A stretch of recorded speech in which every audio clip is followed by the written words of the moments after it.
বিশ্বকবি রবীন্দ্রনাথ ঠাকুরের কথা ও কাহিনী অবলম্বনে কবিতা আলেখ্য সামান্য ক্ষতি। বহে মাঘ মাসে শীতের বাতাস, স্বচ্ছ সলিলা বরুণা।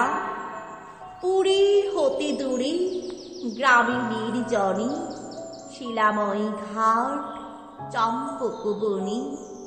স্নানে চলেছেন শত সখী শনি, কাশীর মহিষী করুণা। সে পথ সে ঘাট আজি প্রভাতে, জনহীন রাজশাসনে। নিকটে যে কটি আছিল কুটির, ছেড়ে গেছিল তাই নদী তীর স্তব্ধ গভীর। কেবল পাখির কুজন উঠেছে কাননে। আজি উতরল উত্তর বাই, উতলা হয়েছে তটিনী। সোনার আলো পড়িয়াছে জলে, পুলকে উছুলি ঢেউ ছলো ছলে। লক্ষ মানিক ঝলকি আঁচলে, নিচে চলে যেন নটিনী। কলকল্ললে লাজ দিল আজ নারী কণ্ঠের কাকলি। মৃণাল ভুজের ললিত বিলাসী, চঞ্চলা নদী মাতি উল্লাসী। আলাপে প্রলাপে হাসি উচ্ছ্বাসে, আকাশ উঠিল আকুলি।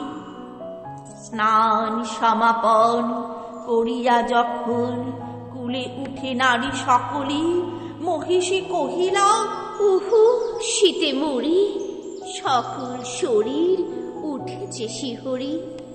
জেলে দে আগুন ওলো সহচরী, শীত নিবারিব অনলে।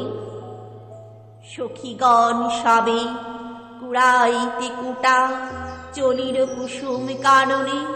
কৌতুকী রসে পাগল পরাণী, শাখা ধরি সবে করে টানাটানি। সহসা সবারই ডাক দিয়া রানী, কহে সহাস্য আননী। ওলো তোরা আয়, ওই দেখা যায় কুটির কাহার অদূরে।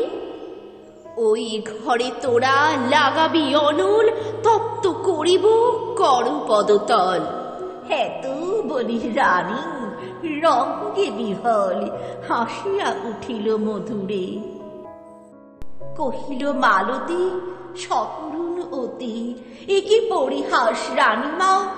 আগুনি জ্বালাই কেন